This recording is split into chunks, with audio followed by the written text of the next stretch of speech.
Salve família encarando, aqui quem fala é o Davi, seja muito bem-vindo ao nosso humilde canal. Família, hoje nós vamos falar da famosa USAL. Quem não lembra do momento épico, onde o Cabo Daciolo falou disso pela primeira vez de maneira aberta ao mundo todo, né? Na mídia, na grande mídia. Vamos ver.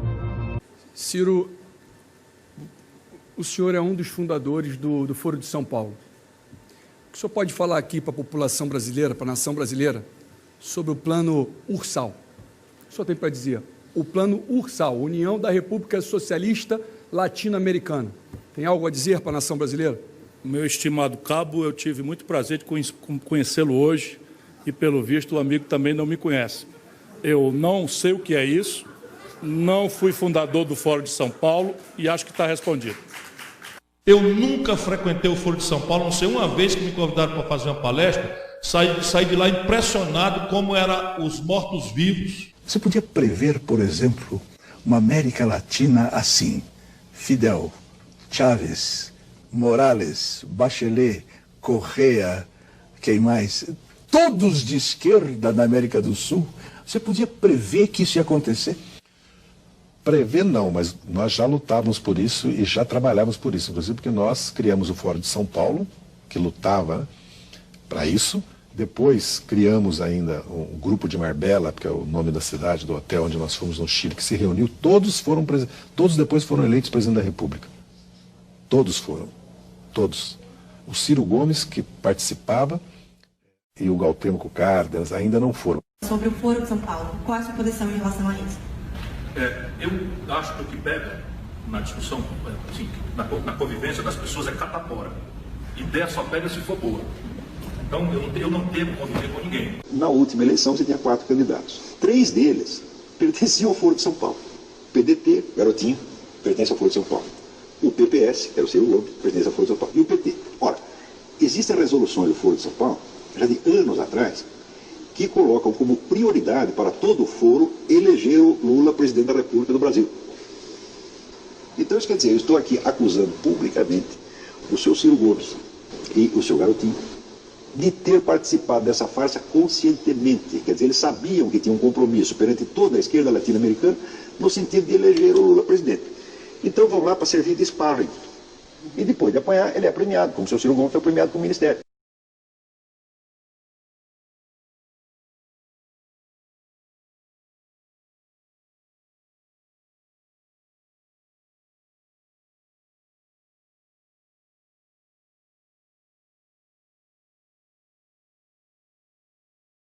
É claro que o assunto virou chacota, né? Porque idiota sempre é idiota. Idiota é sempre fazendo idiotices.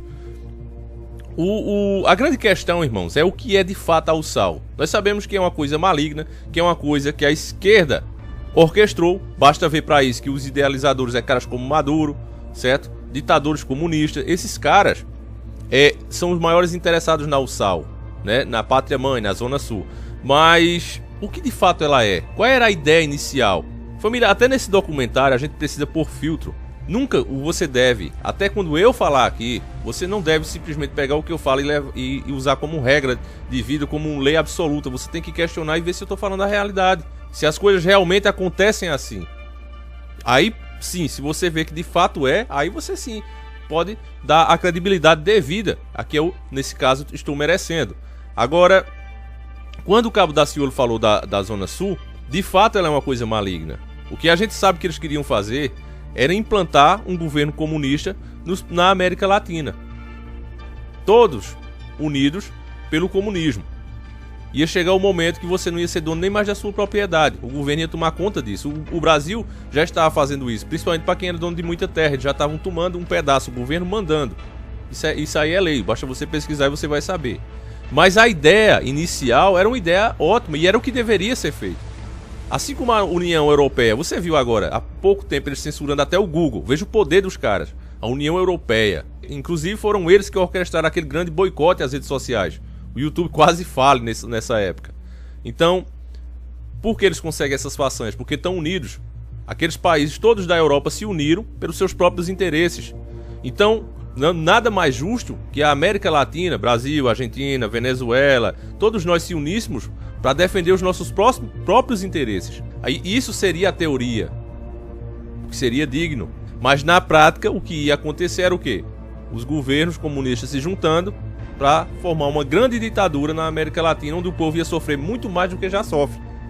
Porque todos são corruptos. Eu já estou explicando isso, deixando bem claro, para que o documentário vai mostrar a ideia na teoria, tá certo? Então eles vão falar bem até de Marx. Mas se você quer saber de fato o que Marx acreditava, o que a maioria que segue Marx acredita e prefere não falar, tá tudo nesse nosso vídeo. Ainda está no ar, família. Ainda está no ar, então assista, tá certo? Se você puder até assistir antes desse vídeo, assiste para que você possa colocar já um verdadeiro filtro na sua mente, para que você possa de fato filtrar somente o que é bom. Não é uma barreira. Barreira é ruim, porque quando a informação ela não chega nem a passar da barreira, tem que ser um filtro para que a informação passe, mas só passa o que for bom, o que realmente vai somar na sua vida. E é isso que eu tento fazer aqui nesse canal. Não quero saber se o cara é de esquerda, de direita, de meio, dane-se. Eu quero saber o que é bom para minha nação. Então é o que você vai ver agora, irmão. Já filtrado. Você vê o Marx, por mais escroto que eu o considere, algumas das ideias dele e algumas das coisas que ele fala é a mais pura verdade. Mas por trás dessas ideias tem outras muito piores. Então é isso que a gente tem que estar sempre filtrado e pronto para nos defender, tá certo, família? Sempre, essa é a dica de hoje, sempre filtre as informações, irmão. Sempre filtre, porque no meio de boas ideias também existem as más ideias, as más intenções. Infelizmente o ser humano é falho e a gente precisa sempre filtrar. Essa parte do documentário é um exemplo disso. Filtre o que é bom. Então vamos assistir juntos.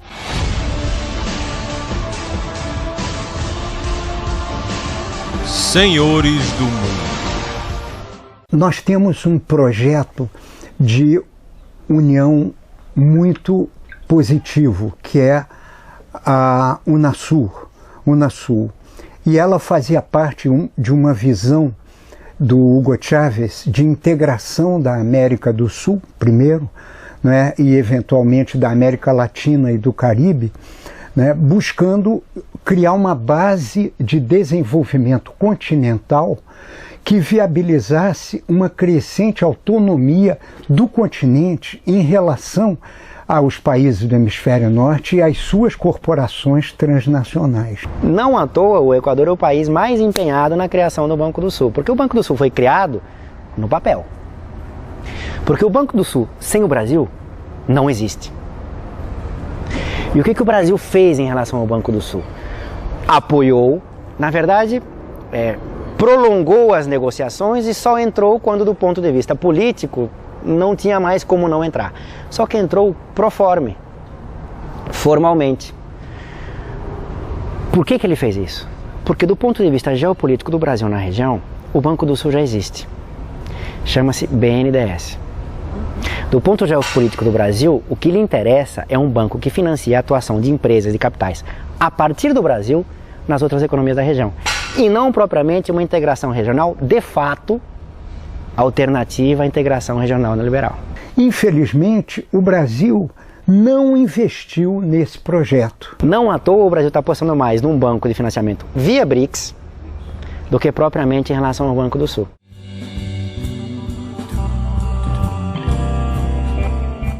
Mas nós estamos nos transformando numa nação ocupada pelo capital estrangeiro. Conseguiram colocar a ditadura do capital. Conseguiram. Não precisamos mais ter uma ditadura civil-militar, porque o povo está preso por algemas invisíveis, correntes invisíveis, essa dívida pública. Hoje em dia você não precisa de exército. Há um domínio puramente financeiro e econômico, e hoje é essencialmente financeiro. Então nós fomos capturados pelo capitalismo internacional através de dívidas. O que ocorre é que a dívida pública tem uma funcionalidade dentro da forma capitalista. Marx já apontava isso lá no Capital, quando dizia ironicamente que a única coisa no capitalismo que é de fato socializada, que é de fato pública, é a dívida. A dívida pública passa a ter então aí uma funcionalidade de ser um dos instrumentos de carrear riqueza pública para as mãos privadas. Família, essa parte do documentário, apesar de ser um documentário bom, ele também tem ideias que você precisa filtrar. Essa parte onde ele critica o capitalismo e meio que engrandece o socialismo ou o comunismo, você filtre, tá certo? O socialismo, o comunismo principalmente, eles não dão certo. São ideias que, por exemplo, vamos lá para o comunismo. Todo mundo receber igualmente, parcelas iguais, passa para o Estado e o Estado divide em partes iguais. Até em um grupo de 10 pessoas isso não dá certo. Se a gente se juntasse aqui agora, vamos trabalhar 10 pessoas agora, e o que a gente receber, o que essas 10 pessoas receber, a gente divide entre nós, em partes iguais. Não dá certo, por quê? 2 ou 3 ou até mais pessoas no meio desse grupo de 10 ia ver que se ele trabalhar menos, ele recebe a mesma coisa. O ser humano é esperto. Então isso iria acontecer. E você veja isso num grupo de 10 pessoas, imagine em uma nação. Então são ideias absurdas. O capitalismo é a melhor coisa. Eu sou totalmente a favor do capitalismo, porque você recebe pelo que trabalha. Se você não trabalha, você não tem. O que precisa ser freado hoje é esse monopólio das empresas internacionais e esse capitalismo selvagem, que são esses juros abusivos. Mas o capitalismo, eu acho até ele cristão. Desde o começo, nós recebemos essa punição. O homem viverá do suor do seu rosto e não do suor dos outros. Então, por favor, essa parte do documentário, você filtre, tá certo? O capitalismo ainda é melhor do que o socialismo e do que o comunismo. Continuando. O crescimento da dívida pública é uma condição sine qua non para a expansão da especulação nos mercados financeiros, inclusive privados. O mercado internacional se articulou para se impor no mundo através do mercado financeiro.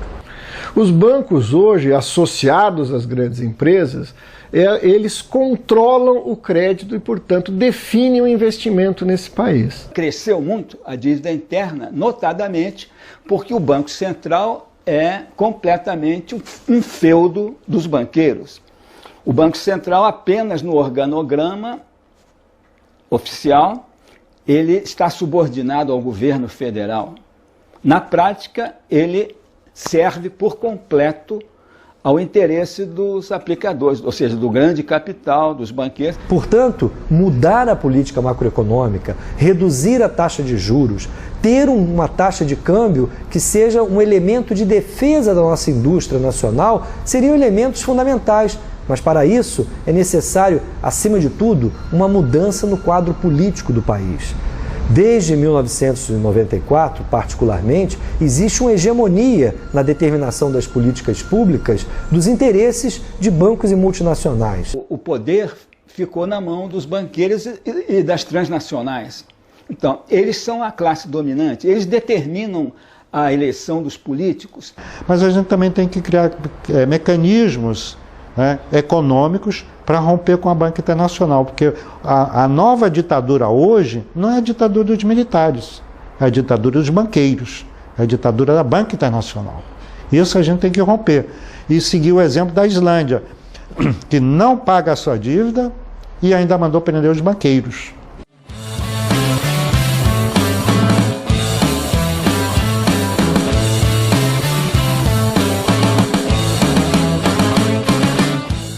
Sempre consideramos que a dívida é o principal mecanismo de dominação nas relações assimétricas norte-sul e também como um mecanismo de transferência líquida de riqueza para a burguesia. A gente percebe que as elites são impenetráveis, por mais que a gente pressione.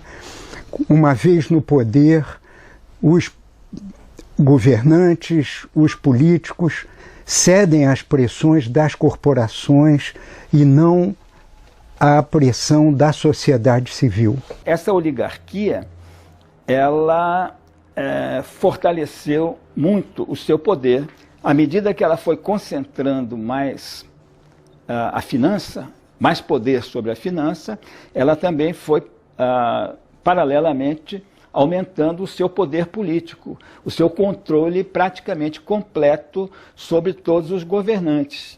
O governo fica nessa corda bamba desde o segundo governo de Fernando Henrique, sem resolver a questão. Os governos pós-2002, apesar de serem capitaneados pelo PT, que sempre foi um partido crítico ao Plano Real, pelo menos até 2002, por uma concepção de governabilidade, esse partido mudou a sua concepção.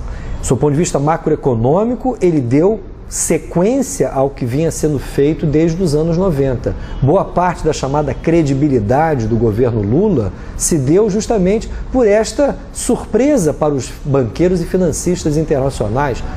O partido que sempre sustentou a denúncia de todas as consequências nefastas do modelo liberal no Brasil, simplesmente capitulou quando chegou no governo federal. Essa parte do documentário é uma das partes cruciais. Eu acho que dessa terceira parte é a parte mais importante. E você só vai entender bem se tiver assistido a última parte, a parte 2, que nós mostramos como o governo Lula fez para maquiar a dívida externa, aumentando a interna, que no final dá em tudo, dá na mesma coisa. Pega os recursos nacionais e manda para os donos dos bancos, seja interno ou externo, tudo vai parar na mão das 13 famílias que são donas de tudo. Eles botam banco de fora, banco interno, mas é uma coisa só, tudo vai parar para as 13 famílias, tá certo? Vamos dizer que eu sou louco, mas é fato. Como disse no nosso documentário, Banqueiro Internacional denuncia, ele disse uma coisa que é a regra base de tudo. Quer saber quem é que está mandando, quem é que é o dono?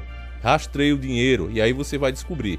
E é fato, se você rastrear o dinheiro que é pago a esses bancos, você vai ver que vai para as 13 famílias. Eles são os donos de tudo. Mas essa questão quando ele fala do governo Lula e Dilma, você vê claramente que é a mesma coisa de sempre, aconteceu e volta a acontecer novamente. Um governo que criticava o Plano Real, que criticava esse tipo de governança, na hora que entra no poder, na hora que se elege, faz tudo o que os outros faziam. Entrega de novo o Brasil para eles, como ele falou, por uma questão de governabilidade. Ou seja, ou você faz isso, ou eles dão um jeito de tirar você do poder. Então, Lula fez de uma forma tão canalha que foi chamado de um cara pelo próprio Barack Obama. Quantas vezes eu vou mostrar a imagem aqui? Eu não vou mostrar dessa vez de novo o vídeo, porque já mostrei muitos vídeos. Mas é exatamente isso, o cara entra, vê que não dá para fazer nada, ou que precisa fazer, ele não tem coragem de fazer, porque de dá, mas precisa muita coragem para fazer, e ninguém quer perder o lugar que conseguiu. Porque, meu caro irmão, quando você chega num patamar desse, você tem a chance de armar você e toda a sua família, todos os próximos a você. Então você tem que jogar isso fora, essa grande chance de, até o final da sua geração, você ter condições para lutar pelo povo. Aí tem que ser herói, tem que ser verdadeiramente um herói para fazer isso. O Dr. Enéas, por exemplo, ele ficou mais pobre na política. E você vê o contrário. Você vê Bolsonaro mesmo ficou rico na política. Antes ele dizia o quê? Que não tinha passagem nem para ir aqui na Argentina, no Uruguai. E hoje o cara vive viajando. Aumentou o patrimônio para 15 milhões e fez a mesma coisa que Lula. Bolsonaro disse o quê sobre a reforma da Previdência? Que era uma reforma criminosa, que jamais... E criticou em alto e bom som o governo Temer. Já mostrei também em outros vídeos, eu não vou ficar mostrando, família, porque sempre os vídeos são bloqueados e não adianta ficar insistindo. Mas se você procurar aí, você vai ver ele mesmo criticando a reforma da Previdência, criticando o Mourão por falar em cortar o 13º. Agora vem o Guedes com essa proposta de criar a carteira de trabalho verde e amarela. Ou seja, por que essa mudança? Por que é que um cara que é nacionalista, como era o caso de Bolsonaro no começo, muda tanto de posições, traindo até a própria palavra dele como homem na hora que chega no poder, na hora que chega na cadeira? Por que acontece isso? Por causa desses caras. As 13 famílias, os banqueiros iluminados, são eles que sugam e obrigam os governos, é eles que mandam. Então, quando você vê um presidente brasileiro, FHC, Dilma Rousseff, Lula, Bolsonaro, quando você vê eles ir lá para Washington, na verdade eles vão não para visitar, nem para fechar acordo, eles vão para prestar conta como empregados que são.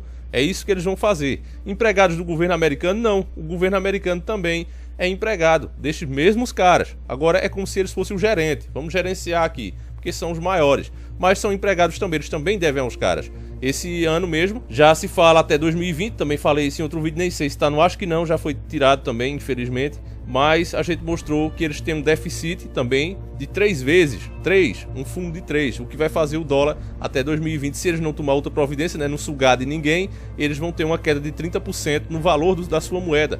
E isso é muito ruim, porque o real está atrelado a ele e vai cair também. Não é um aumento do Tesouro Nacional que vai fazer esse dólar cair.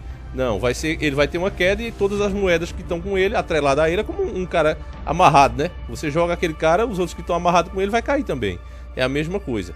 Então, família, mais uma vez, essa parte do documentário tem que ser destacada, porque ela mostra claramente que não importa se é esquerda, se é direita, se é centro, todos eles acabam fazendo o que o interesse internacional quer. Aí tá mais uma prova disso, que não existe esquerda ou direita, tá certo? Existe pro povo, existe internamente, mas internacionalmente, na geopolítica, eles servem ao sistema. Vamos continuar assistindo. Não ter lidado com essa questão de uma maneira frontal e corajosa, o que indica isso? Indica que o tema do endividamento é tão importante para os países do norte, para os credores e para os bancos privados, que eles usam qualquer meio para ou ameaçar ou cooptar novos governos em relação a isso. E nós temos precedentes graves relacionados com uma política mais soberana de países da América Latina. Eu menciono, por exemplo, Jaime Roldós, presidente do Equador, né, que em 83, depois de uma campanha vitoriosa, fantástica, uma eleição democrática sem questionamentos, né, como ele propunha uma gestão econômica voltada para os benefícios da população e da nação equatoriana, foi morto pela CIA, conforme está o depoimento e o testemunho do John Perkins, que é o autor daquele livro Eu Fui um Assassino Econômico. E ele diz de cátedra porque ele era um dos agentes no Equador naquela época. De modo que eu imagino que semelhantes pressões tenham acontecido com o Lula quando ele foi, em outubro de 2002, já eleito. Ele foi a Washington e aí alguma coisa aconteceu que tudo mudou. Ele nomeou o Henrique Meirelles presidente do Banco Central, e o Henrique Meirelles era o presidente do Bank Boston, que era um dos credores do governo brasileiro. Portanto, inimaginável a gente ter um presidente de banco transnacional virando gestor do Banco Central, que é a chave, né, do sistema da gestão financeira do governo federal. Aí, família, para você entender o absurdo que é, uma coisa totalmente ilógica, imagine que você me deve um dinheiro, você pega um dinheiro comigo emprestado, você está me pagando esse juro por mês, e aí eu digo, eu vou agora tomar conta de tudo que tu ganha, eu vou administrar isso. Você permitiria que o cara que você deve começasse a tomar conta de todas as suas finanças? Claro que não, né? Você não ia me colocar lá para tomar conta do seu dinheiro. Mas por que o governo aceita isso? Qual é a resposta, irmão?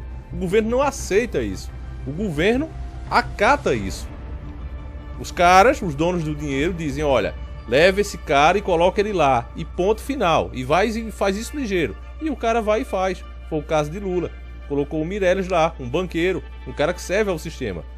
Então, família, você vê claramente aí como as coisas são, como de fato elas são. Agora você ainda vai ver os minions, esquerdistas ainda ficarem procurando chifre em cabeça de cavalo. Vamos fazer assim, o negócio é esse, o negócio é aquele. Não existe. É por isso que alguns que não entendem, que tem a cabeça cheia de besteira, chega aqui e diz que eu sou arrogante. Pelo amor de Deus, irmão, não estou sendo arrogante, estou te mostrando o problema. Essas mesmas pessoas dizem que Enéas era louco, porque não pode ser assim, tem que ser discutido. Não é um problema. É isso. Essas mesmas pessoas dizem, não, Enéas era muito extremista, queria ser o dono da verdade. Não é assim não pode ser, isso tem que ser discutido. Não tem que ser discutido, família. Esse é o X da questão. Você tem que discutir com eles, os juros. Não adianta procurar outra solução além disso. As soluções que tem além disso é a que o governo está propondo aí, espremer mais você. Você sabia que você trabalha 4 meses e 3 semanas por ano para pagar só de juro? Aí a sua esposa quer ir para uma praia, seu filho faz aniversário, você não pode fazer uma festa, você quer comprar um carrinho melhor, você não pode, porque até que se tiver o dinheiro para comprar, não aguenta o consumo dele. É tudo isso, irmão. Tudo isso culpa desses caras, porque esses caras sugam. Como é que você trabalha quase 5 meses para esses caras e aceita uma coisa dessa? Isso é imposto. O próprio governo também, quando chega lá pensando, eu sou agora o que manda, ele chega lá e descobre que ele está preso por vários e vários contratos. E se ele abrir a boca para querer desfazer, o que é que Enéas só falou, ele nem chegou ao poder, só falou em desfazer isso. Tá achando ele como o quê? Ditador, fascista. Se Enéas, vocês podem ter certeza, se Enéas tivesse sido eleito, ele não teria terminado o mandato. Então, irmão, veja que esse tipo de documentário você não vê em outro canal. Você só vê aqui, por quê? Porque aqui a gente dá a cara a tapa. A intenção é aqui informar. Se isso vai nos fazer perder inscrito, se isso vai fazer a plataforma nos perseguir ainda mais, não tem problema, que assim seja. Mas que a verdade vai ser dita, custe o que custar. Então vamos continuar vendo o documentário e sempre filtrando e retendo o que é bom. Nós estamos convencidos que a resposta não é técnica. né? Quer dizer, as condições para realizar uma moratória, uma auditoria na forma como nós acreditamos que seja necessária. E mais que isso, tirando as conclusões de uma auditoria dessa, as atitudes políticas a serem implementadas, isso não é tarefa de um Banco Central forte, de um ministro da Economia decente. Isso é a tarefa de uma mudança profunda de correlação de forças na sociedade latino-americana e mundial. Esse fragmento de classe monopolista financeira tem um poder muito grande. Para contrapor a esse poder, é necessário, como dizia já o bom e velho Maquiavel, só o poder limita poder. É necessário que o povo, que os trabalhadores, que a classe trabalhadora constitua-se num poder para fazer valer sua vontade. Eleições com a presente estrutura econômica e midiática, né? Com a concentração também da mídia e de tudo mais que há aí, não existe, a meu ver, chance alguma, nenhuma chance de reversão desse quadro, somente com um tipo de mobilização popular. Aquela manifestação de rua, grande parte daquela população que estava na rua não sabe o que acontece com o obediamento público. E por conta disso, eles estavam reivindicando coisas no varejo. Quando o tema central, para mim, na minha visão, são dois. O primeiro é a dívida pública, o segundo é a democratização da mídia.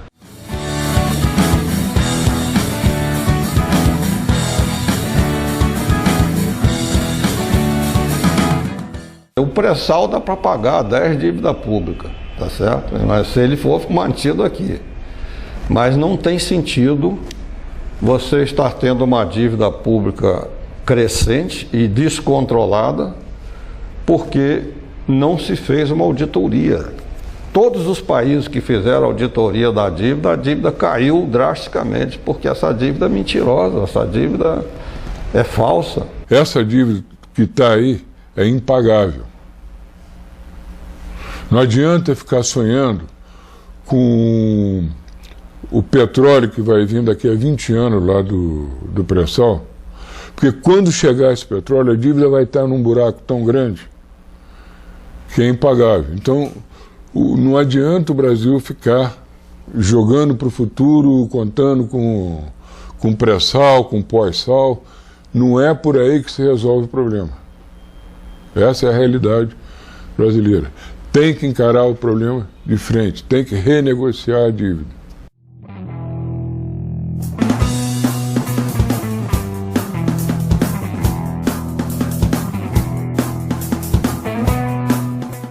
O tema da taxa de juros e o tema do superávit primário precisa ganhar as ruas para que a população tenha conhecimento. A dívida pública atualmente no Brasil é um tema que não é abordado, principalmente pela grande mídia. E por que não se fala disso?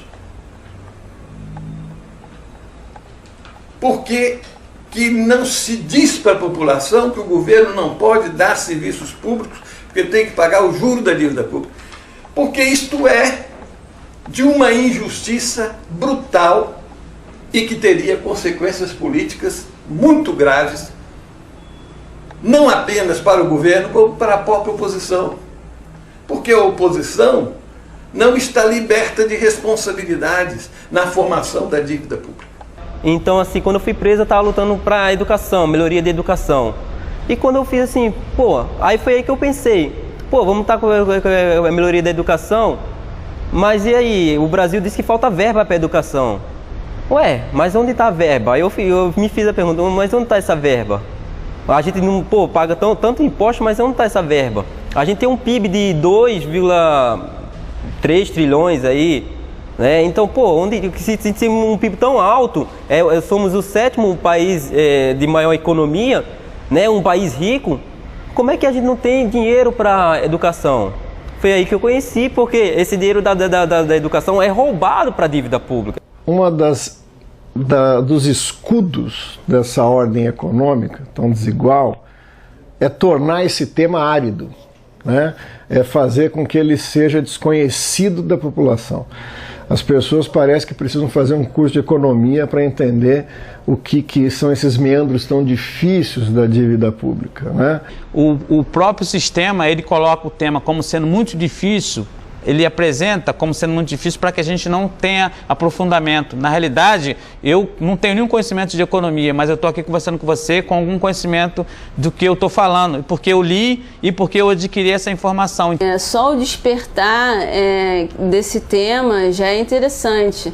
Se toda manifestação de rua tivesse esse tema em pauta, as assembleias populares tivessem esse tema em pauta, fazer palestras em escolas, para os professores e para os alunos, tentar informar uma maior quantidade de pessoas, eu acho que aí poderia ter um maior empoderamento do povo mesmo, popular.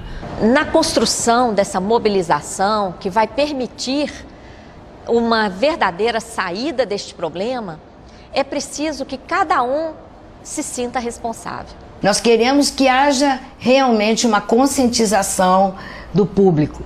E assim, isso é um trabalho de formiguinha. É na fila do ônibus, é na fila do banco, é na fila do mercado, é estar almoçando, é estar trabalhando, é conversando sobre isso. É muito importante que cada um de nós tenhamos algo assim, ó, nas mãos, ó.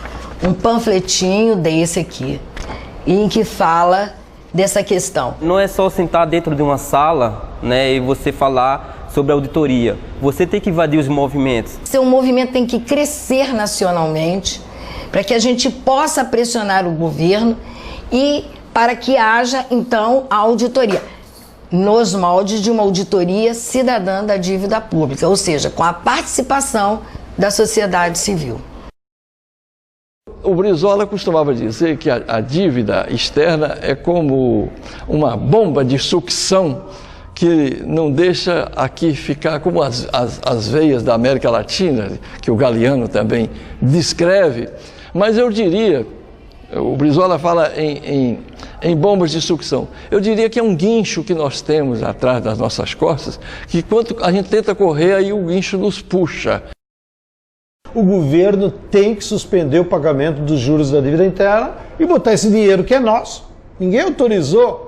Eu não pago imposto sobre o leite, sobre a água, sobre qualquer coisa e digo para o governo, pegue esse meu dinheiro e pague juro. O tema é tão importante que se a sociedade brasileira não se mobiliza e não pressiona por uma nova política econômica e uma relacionada ao endividamento e uma nova política de gestão do orçamento público, nós vamos ao fracasso, nós vamos à bancarrota. Não é possível ter um modelo soberano, socialmente justo, com tanta sangria. Esse é um problema crucial para a independência do Brasil. E quando a gente fala em independência, fica uma coisa meio esquisita, né, se falar independência hoje, mas eu considero que a dívida pública brasileira hoje, ela se reveste de uma forma de neocolonialismo. Nós estamos convencidos, primeiro, que é necessário de imediato estatizar integral e totalmente o sistema financeiro nesse país. Se ele prestar algum serviço, ele tem que ser aquele de recolher o recurso e colocar a serviço do crédito para aquilo que tem que ser decidido pela maioria da vontade popular. Primeiro passo, que eu espero que esse processo nosso a gente consiga, exigir do governo que abra e bote na mesa todos os números da dívida. A dívida, ela interessa a todos e é de responsabilidade nossa exigir que eu seja auditada, que a gente pague a dívida, mas que for legal e legítima e que ela não seja uma dívida de expoliação do povo, né? Então é fundamental para nós garantir que a auditoria cidadã da dívida aconteça como está prevista na Constituição e que nós possamos resgatar essa porção de soberania, resgatar a possibilidade de um orçamento maior, mais justo e que possa ser destinado às políticas sociais. Entre a riqueza do país e a consumação dos direitos sociais, tem uma dívida no meio do caminho, que a gente tem que enfrentá-la. E a ferramenta legítima para enfrentar, para documentar e para obter resultados é a auditoria. Quem quiser realmente governar para o bem do Brasil, ou enfrenta o tema da dívida, ou nós continuamos um país escravo, submisso, que não é um verdadeiro país. É uma colônia.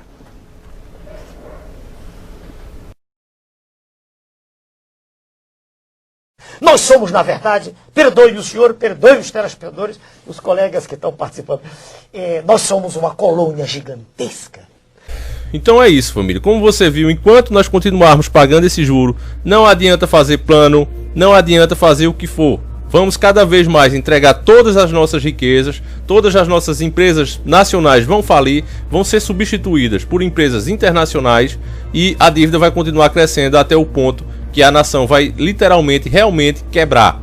Você vai entregar a chave do país para eles e ainda assim vai ficar devendo. É o que eles querem, porque isso faz parte da nova ordem mundial. É um plano global. Todas as nações têm que chegar a esse ponto vermelho, para que eles possam assumir. Então, se as pessoas não começarem a exigir dos governos, isso agora ainda dá tempo, família. Ainda dá tempo de nós exigirmos que faça essa auditoria, vejam realmente qual é o problema e se renegocie essa dívida. Porque ficar continuando do jeito que a gente está, nós só temos que andar para trás igual a caranguejo.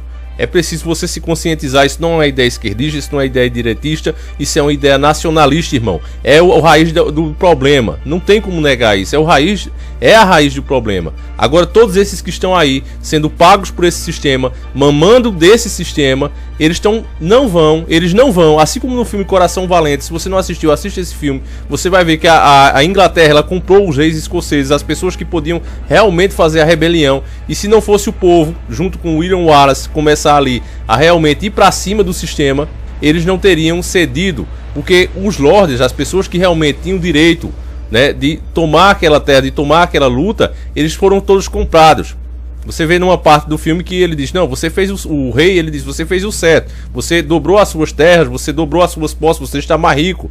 É assim que eles fazem, eles compram as pessoas que podem fazer alguma coisa. E é exatamente o que a gente vê, os políticos, porque o Brasil é tão corrupto? Porque os nossos políticos são comprados. Se a Lava Jato continuar, irmão, não vai ficar um ali, vai ser muito pouco, você vai contar nos dedos o número de políticos. Porque todos, de uma forma ou de outra, acabam se vendendo ao sistema, tá certo? O que se passa, senhor telespectador, é que antigamente ainda com transações em dinheiro, cheque. Hoje não. Hoje com o advento, né, e cada vez mais intenso das comunicações através dos computadores, quando se aperta um dedo, né, se põe o dedo numa tecla de computador, transferem-se fortunas de um país para outro, de um ponto para outro do planeta. E o que gira em ativos financeiros é de uma ordem de grandeza em torno de 6 trilhões de dólares dia. Isso é muito mais do que o total das transações em comércio e indústria, que chegam a alguma coisa em torno de 2 a 3% desse valor. É evidente que o que se faz então é uma fantasia. Vive-se numa gigantesca, é como se fosse uma mesa de bilhar, uma gigantesca fantasia. A riqueza real está nos países ditos em desenvolvimento, são as riquezas naturais. E delas se apropriam os donos dos ativos financeiros. Assim compraram a Vale do Rio Doce, assim compram terras na Argentina, compram terras no Brasil, e é preciso que nós acordemos para isso.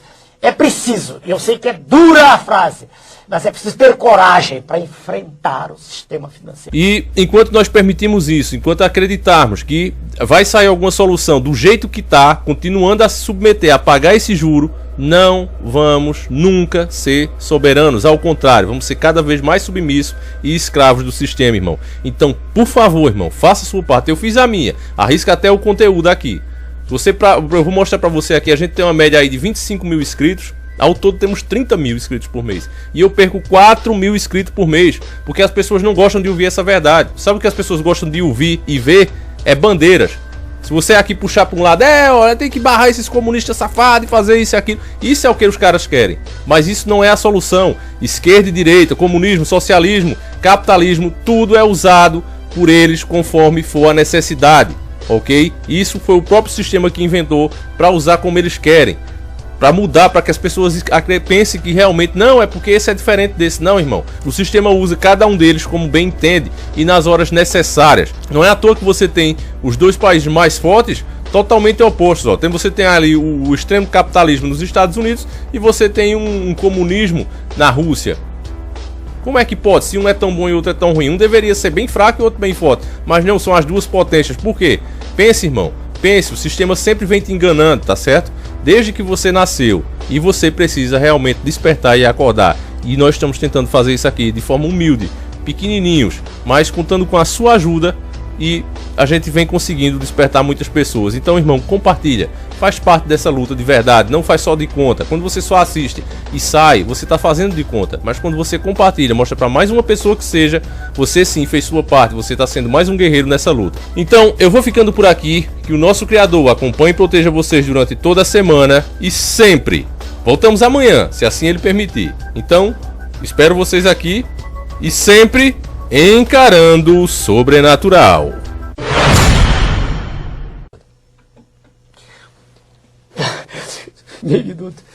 Veja, senhor telespectador, o nosso país é o mais rico do mundo, não é o mais pobre.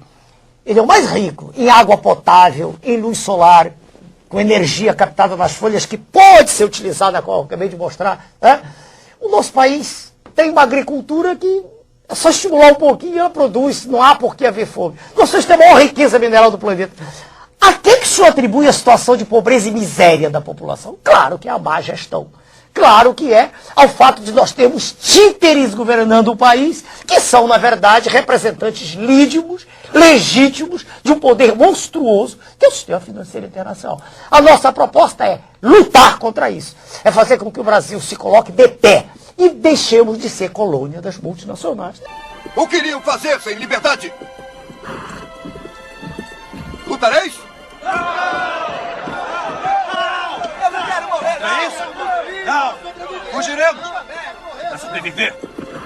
Sim. Lutem e talvez morram. Fujam e viverão. Ao menos por um tempo. Morram em suas camas. Daqui a alguns anos. Não valeria a pena trocar todos esses dias a partir de agora por uma chance, só uma chance, de vir aqui e dizer aos nossos inimigos que eles podem tirar nossas vidas, mas jamais irão tirar a nossa liberdade!